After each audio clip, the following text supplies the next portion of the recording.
자, 중급 심리편 5번째 시간입니다. 오늘은 손절이 자주 되는 경우 그리고 잘 안 되는 경우 있죠. 이 두 가지에 대해서 공부를 해보도록 하겠습니다.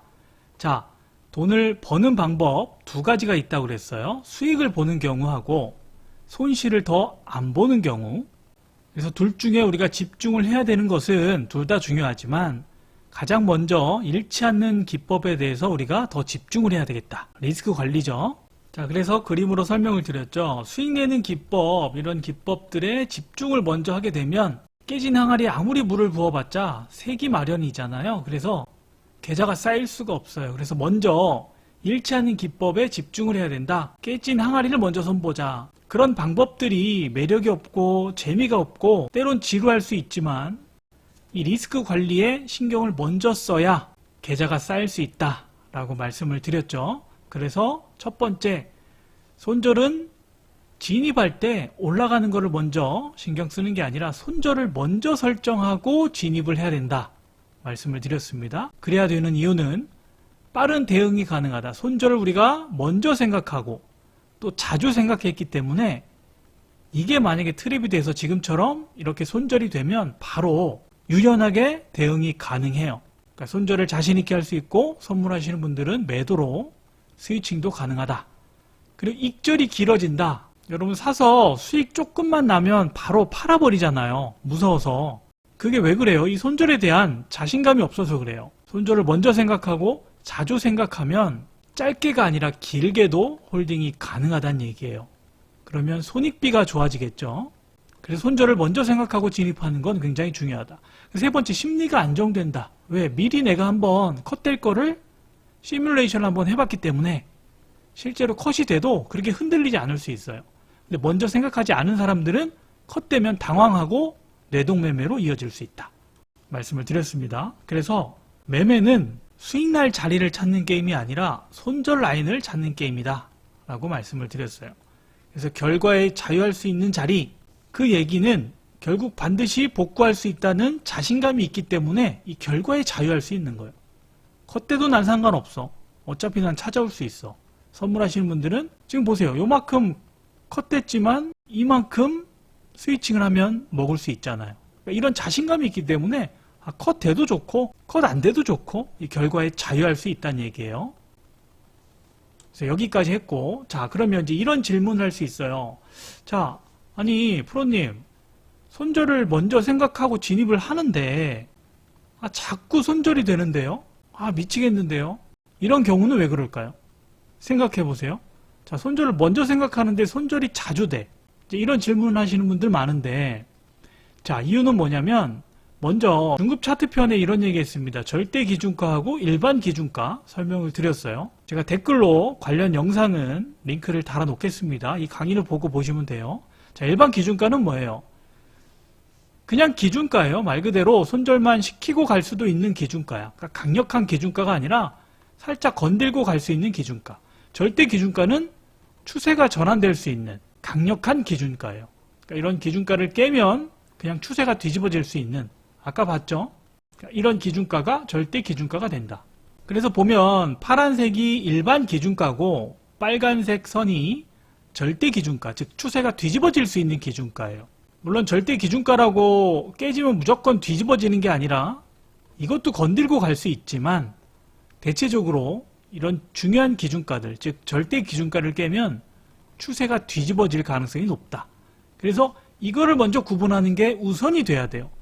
기준가를 여러분 차트를 보면 기준가를 3초 만에 이렇게 짝짝 그을 수 있어야 된다고 말씀을 드렸고, 이 일반 기준가와 절대 기준가 이것도 빨리빨리 구분을 해낼 수가 있어야 돼요. 그러니까 이거에 대한 이해가 없기 때문에 손절이 자주 되는 일이 발생한다고 볼 수 있어요. 답을 말씀드리면 기술적 확신이 없어서 그래요. 일반 기준가에 내가 손절 라인을 걸어 놓기 때문에 지금이야 트랩이니까 쭉 내리지만 툭툭 건들고 이렇게 가는 경우가 굉장히 많아요. 그러니까 의외로 되게 초보자분들이 이 손절 라인 폭을 되게 짧게 가져가거든요. 왜냐하면 크게 손실 보면 멘탈이 금방 나가니까 굉장히 타이트해요. 그러니까 이런 차트면은 진짜 이런 기준가에다가 손절을 걸어두는 경우가 되게 많아요. 대부분이에요. 그래서 계속 손절만 시키고 올라가는 경우가 그런 경우란 말이에요. 그래서 먼저 기준가에 대한 공부를 다시 한번 하시고 확실히 절대 기준가를 찾아서 손절을 거는 연습을 좀 많이 하셔야 돼요. 이해하셨죠? 자, 그 다음 질문. 아니, 절대 기준가를 찾아서 손절 라인을 잘 걸어놓고 대응을 하는데 손절이 잘 안 된다. 이 얘기가 무슨 얘기냐면 분명히 손절해야 되는 걸 아는데 손절이 안 돼. 이건 뭔 얘기예요? 심리적으로 이 손실을 감당할 준비가 안 됐다는 얘기예요. 즉 절대 기준가에 손절을 잘 걸어놨는데 막상 오면 내가 손절을 안 해. 그 이유는 이 손절 폭을 내가 감당할 준비가 안 됐다는 거야. 심리적으로 준비가 안 됐다는 얘기예요. 그러니까 심리적 확신이 없다는 얘기는 내가 아직 이 폭을 감당할 수 없다는 얘기예요. 그럼 어떻게 해야 돼요? 감당할 수 있을 때까지 기다리면 돼요. 만약에 내가 여기서 샀어요. 손절 라인이 여기야. 절대 기준가가 여기입니다. 이 폭이 예를 들어서 100만 원이야. 컷되면 한 마이너스 100만 원이 될 것 같아. 근데 나는 100만 원 너무 큰데? 하루에 최대 손실폭이 나는 100만 원인데? 난 50만 원 정도면 감당할 수 있을 것 같아. 그럼 내려올 때까지 기다렸다가 이런 자리에 사는 거예요. 그러니까 지금은 트랩이지만 이런 자리 사셔도 돼요, 여러분. 눌림목으로, 눌림 예측으로 들어가도 된단 말이에요. 이거는 지금 이제 트랩이라 급락을 하지만 그러니까 손절폭이 크면 줄어들 때까지 기다렸다가 사는 거예요. 안 오면 이렇게 올라갈 수도 있겠죠? 안 눌리고 그러면 그냥 보내주는 거예요. 미련 갖지 말고. 근데 그냥 올라갈까봐 이 폭도 감당이 안 되는데 그냥 막 산단 말이에요. 무슨 얘기인지 아시겠죠? 그래서 손절 라인을 내가 절대 기준가를 딱 설정했어. 올라가는 것만 보고 사지 마시고 여기서 여기까지 난 너무 큰데? 그럼 얘가 눌릴 때까지 기다리세요. 마찬가지로 너무 크다 그러면 눌릴 때까지 기다리는 거예요. 근데 그냥 갈까봐 그냥 막 사게 되는데 그렇게 되면 이제 손절을 못해. 내가 아직 심리적으로 손절 폭을 감당하지 못하기 때문에 손절을 못하는 거예요. 자, 그래서 정리를 하면 지금 계속 중급 심리편에는 손절에 대해서 다루고 있는데 굉장히 중요합니다. 첫 번째 뭐라고 그랬어요?